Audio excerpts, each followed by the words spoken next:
honey, smell like honey. She a good girl, man, but she act bad for me. Yeah, checks in to get a check. Just talk the Eastern Conference. LeBron James, Cleveland Cavaliers, they're going to the NBA Finals, and what does it mean for them? Let's talk about what it means specifically for LeBron James. So we touched on it in that last segment as far as LeBron James, and he's got the coach, he's got the players, everything like that.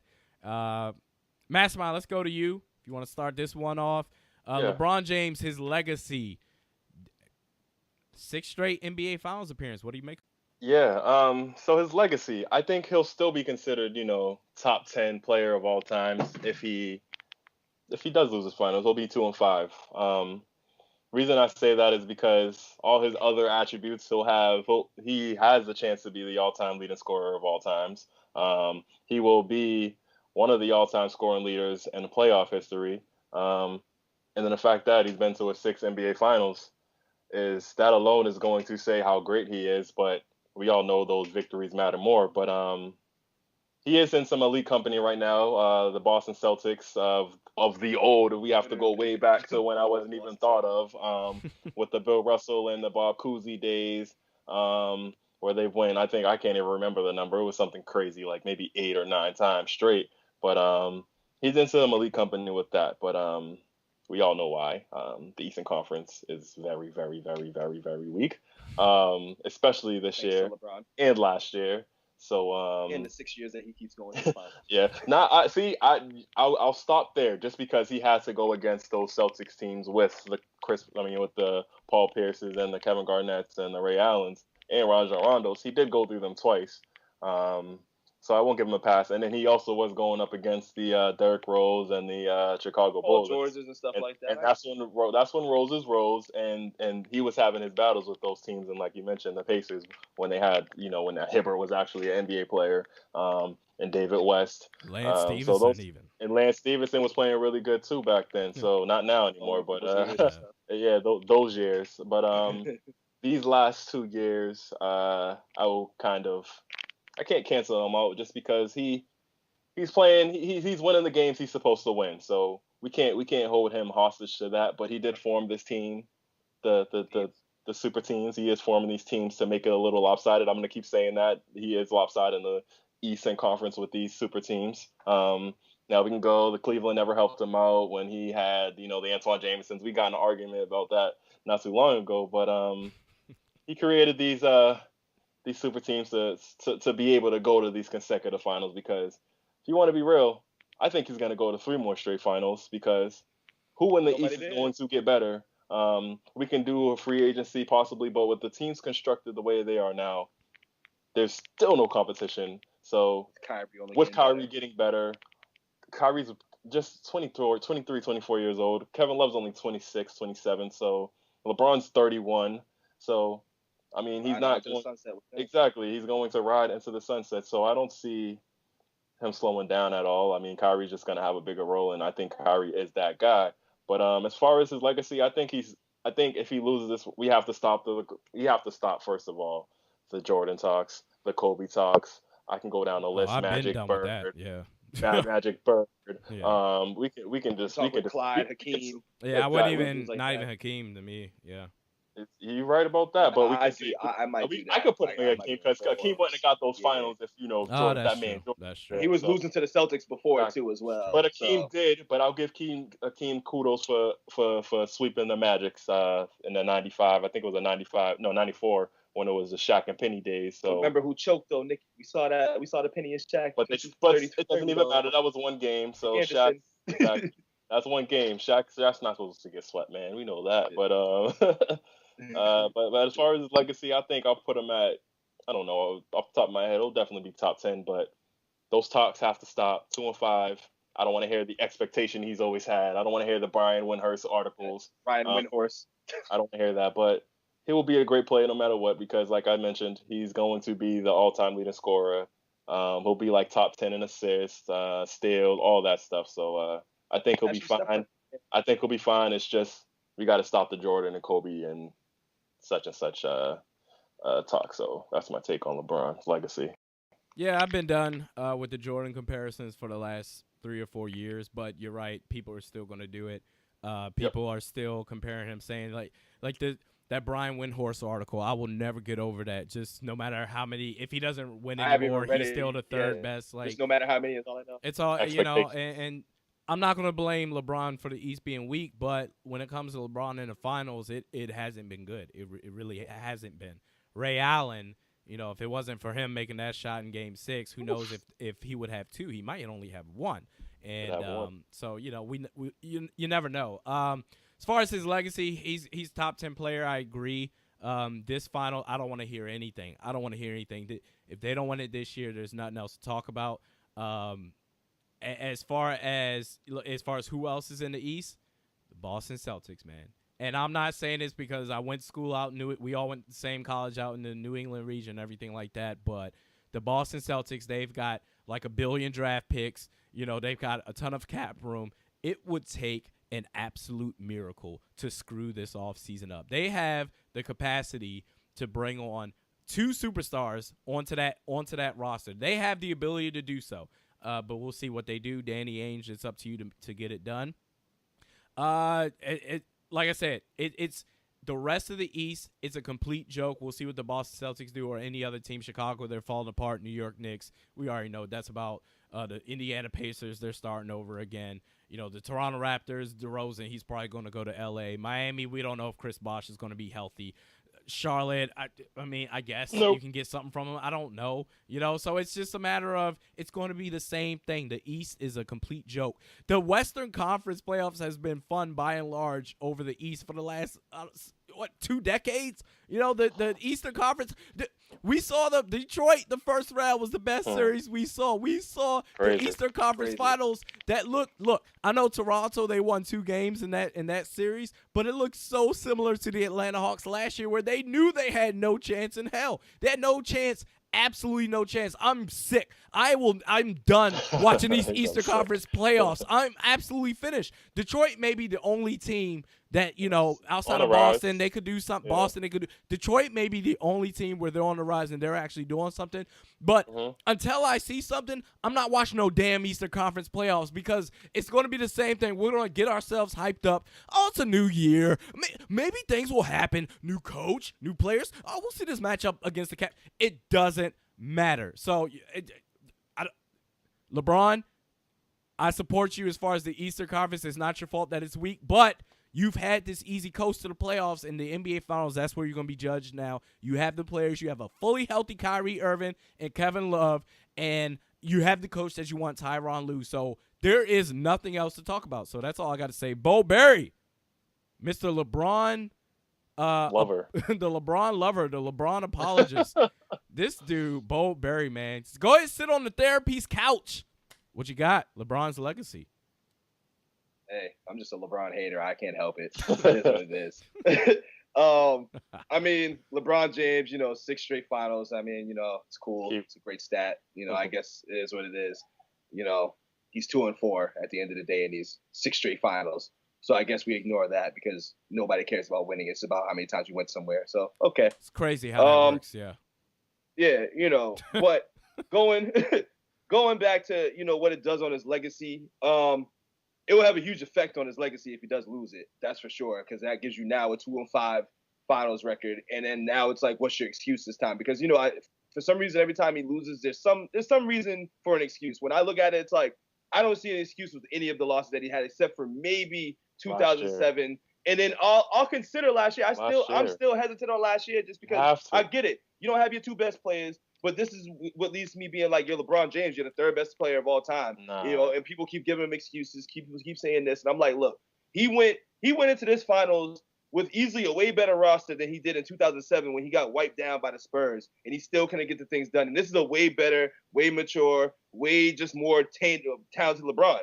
He was unstoppable. We see what happened, and now this goes into like, oh, you can't help it, like what his team was. We just mentioned that these J.R. Smiths, these Channing Frys, all these guys are great pickups. Where were they? Who were they? We can't help who was on the team. I guess that just leads to the many excuses for LeBron James. If you put any other great with that team, that we consider him up to be against, I personally would think that would be a championship from those greats that we put him up there with, if you ask me, to beat that Warriors team. But that's besides the fact.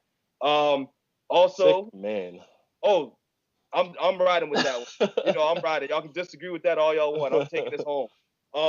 and also, this will have a huge effect too because now we want to see if LeBron's really a killer. Like LeBron's not the killer that everybody thinks that he is. He's a great stat sheet stuffer. He does incredible things across the board.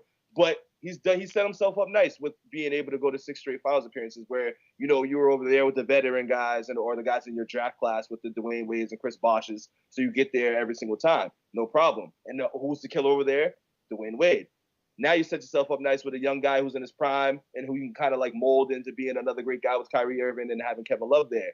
You got yourself set up pretty nice, man. So your legacy is not going to be tainted, when you being there. If you lose, it'll be tainted like that. But it doesn't do anything with this, in my opinion. It's a great thing. He's the only player outside the Celtics to do this in, I believe, 50 years. So once again, it's a great accomplishment. And I never disregard those, but the bigger picture for me is that the guy's 2-4, and he's also been there 6 straight times with a superstar and a weaker conference. And I just want to touch on what you guys kind of both said as far as I think you said it realistic, Randy, as far as Boston being one of the only teams.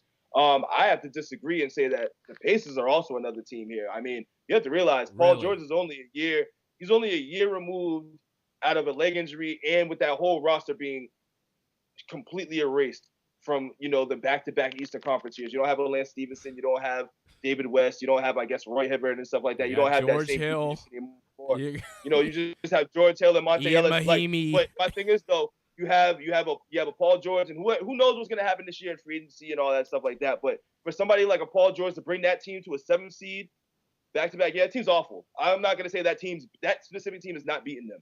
But depending on what happens in the offseason, because we're talking about what happens next season, you don't know what that Pacers team may do. Granted that, we don't know if they're going to rebuild or if they're going to bring anybody back. But considering if they do keep Paul George, keep them in mind to be a threat in the East, because that guy did bring that big 3 team to a Game 7 in back-to-back Eastern Conference Finals. So whatever they do to mold around that guy, I would pay very close attention to that. Yeah, but we always talk about this with Eastern Conference teams, like Carmelo Anthony. We need to we need to put this around this team, or Derrick Rose, or not so much Derrick Rose anymore. But you remember Derrick Rose before? They just need to put this team. Look, they can do all this. I'm talking about the way it's constructed right now. They don't have a team. They just fired their head coach. The Pacers aren't even in the same stratosphere. They're just going to make things interesting. Like they may be a 6th or 5th seed. That's great. But I'm sorry, as far as the East is concerned, the Detroit Pistons, and depending on what the Boston Celtics, and I know I said, the Pacers, you can do this. The Boston Celtics actually have the ammunition to make something happen. The Pacers, they don't necessarily have that. You have the 3rd pick, you have the 16, you have the 23, you have cap space. If you are the Boston Celtics, it is inexcusable. It's inexcusable if you don't get a max player, at least one max player this year, at least by trade. And then through that, after you make the trade happen, you can possibly attract another superstar or something like that. So I don't want to hear nothing about, look, you're a Boston fan, so you say you disagree. Look, they have all the tools and the resources in the world to make something happen. I'm not denying Boston. This year. I'm not denying them. If they don't make something it's happen, just that you're sleeping on the Pacers. That's all. I'm not sleeping on the Pacers. They fired their Boston coach. Doesn't have a superstar. They fired their coach. That's Look, the thing. They don't have the Pacers have a superstar versus Boston. So you surround a superstar with good players like you do LeBron James, everybody else. Noise will happen with that. That's all I'm saying. Conversely, the Celtics, they have Isaiah Thomas, but they have a bunch of role players. All they need is superstars. The Pacers, they have one superstar. They just need a bunch of role players. Are you sure that's going to happen? They have much more. They brought that 2 seed to a Game 7. Though. The Toronto Raptors. We know what this team's about. I don't give it. Oh no, we know what this Raptors team is about. Oh hell no. The 2 seed. They're not a real 2 seed. I don't want to hear nothing about them. They have way more holes to fill than the Celtics. Go ahead, MasterMin. I don't honestly. I mean, I know Celtics have a lot of tools, but I think they still need Isaiah Thomas. They have Isaiah Thomas is really good, but I'm gonna keep saying this. Jay Crowder, he's a really good player. Amir Johnson, Sullinger, Avery Bradley, Marcus Smart, Jaretko. They're gonna need more than that. Check this out. Here's. Let me make sure. Let me get on the record, because if this was to happen, I want to make sure that I'm saying this on the air when I say this. The Celtics, you're right. Jay Crowder, Jarrett Sullinger, he'll be gone. Look, we already know that. What I am saying is they have role players set to where all they need is a couple of superstar players. In fact, a couple of teams are built like that. Jarrett Sullinger, he's going to be gone. His contract's up. He's not coming back. Amir Johnson, this is his last year in his contract. That's a good salary dump. The reason why I am so bullish on this Celtics team that if you don't make a superstar happen, it's a complete disaster, and Danny Ainge should think about taking some other job outside of, I don't know if he's president of basketball operations or GM or both. What I'm saying is you have the number 3 pick. Well, they got the ammo got number to 16, get somebody. Yeah. You got number 23. If you are the Boston Celtics, I'm Danny Ainge. I'm calling the Sacramento Kings. I'm calling the Sacramento Kings, and I'll give you the 3rd and the 16th pick. And Amir Johnson, dump off the books that $12 million for DeMarcus Cousins, because I tell you what, if the Sacramento Kings don't at least entertain offers for DeMarcus Cousins, they're going to set themselves back another 4 years. This is the only chance that they have, because you're not going to get any more value for DeMarcus Cousins than what you have right now. The reason is he's got 2 years left on his contract. If you wait until next season to try to do it, it's going to be like the Houston Rockets trying to get rid of Dwight Howard this past year. We know, if I'm a GM of the Celtics or the Magic or the Bulls or whatever, I'm thinking to myself, if you're going to wait till next year, if you're the Kings, I'm thinking, you know what? You could try this whole, game where we want our Kings ransom, but DeMarcus Cousins clearly doesn't want to be there, just like Dwight Howard clearly didn't want to be the Rockets. So why would I waste my assets in the final year when he's possibly going to leave me again? This makes too much sense. Makes too much sense for both the Kings and the Celtics. This trade has to happen. And if that doesn't work, then guess what? If you're the Celtics, go after another superstar. You have the farm to give away. If you don't make something happen, it's a disaster. But DeMarcus Cousins makes the most sense, for the Boston Celtics. So that's what I have to say on that. They have too much ammunition. Too much. Yeah, they do. But I still, even if they do get DeMarcus, they still need you. They have to get that other guy, and DeMarcus never been to the playoffs. They're gonna have to go through that with him too. You're right. So You're right. They're not gonna be a championship team right away. You're right. And here's you never know though. Whatever moves, Boston Celtics were a championship team right away. Whatever moves we made that year, we got the big 3. Yeah, because you already know have what type Paul of splash Pierce. we're gonna get. You have Paul Pierce chilling. And I'm being so real when I'm not saying this like we say Atlanta Hawks. They're the number 1 seed, 61 wins last year. I'm saying as far as a real team in the East that can do anything, if you make that trade happen, because it just makes too much sense. It makes too much sense for that trade to happen. Guess what? If you make that trade happen before, I don't know if they can do it before free agency or however that works, but if you make that trade happen before the big fish start signing, suddenly, oh, wow, Boston, they weren't on my radar, but suddenly, Isaiah Thomas, DeMarcus Cousins, Brad Stevens, the head coach there, Avery Bradley, all those other players you got. Come on, man. Some of those guys are gonna go though. I'm about to say they gotta go. Avery's always hurt too. So. Avery's definitely gonna go first because he's the guy talking about he wants extra money, even though he just signed a 4-year deal. How many more years does he have? He just signed a 4-year deal. Exactly. So it doesn't. I don't care how much he cries. You can keep it. Who cares what he says? Amir Johnson, $12 million. That will be off the books. They'll have enough cap space. He's already off the books this year. Yeah. They can make. No. They have to trade him. They have to trade Amir Johnson. He's on the books for next year. I think he had a 2-year deal. He's already off the books. No. 2016, 2017. He's making $12 million. Okay, I thought he had a 1. Yeah. You dump that. You dump that with the 3rd and 16th pick to Sacramento, and for DeMarcus Cousins and I don't know, Seth Curry. What's Caspi? Bring a Curry over. Send somebody. I don't know. Send somebody just for the hell of it. But it makes too much sense for this specific trade to happen. And then if that happens, if you're Kevin Durant or you're, I don't know, whoever else, and you're thinking to yourself, well, wait a minute. The Boston Celtics. The way that LeBron James plays with the Cleveland Cavaliers, just attacking the basket, DeMarcus Cousins makes perfect sense as far as with the Boston Celtics and contending in the East. I'm not going to say it's going to take them over the top. If they are able to make that trade happen, it will at least make them more attractive to those free agents. Yeah. So that's my whole take on that. Yeah. We'll see. I just feel like LeBron's going to smash whoever it comes over there, unless it's like Kevin Durant or, the Steph Curry or, Kawhi Leonard. I feel like anybody else, I just think they're going to run right through it. If Wade just has another great season. But other than that, I just don't – this team is too deep. Like, Kyrie is still getting better.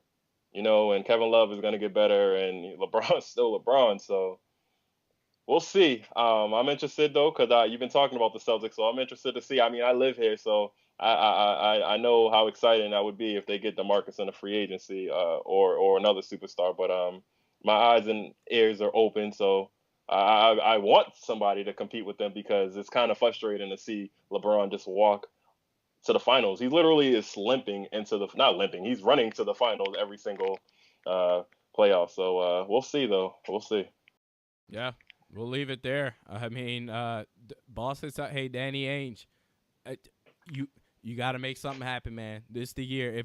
If nothing happens, if you just make a nice trade to get a pretty decent player or something like that, that's not gonna fly. You've got too much ammunition to make something happen. So last segment, buzz beater time.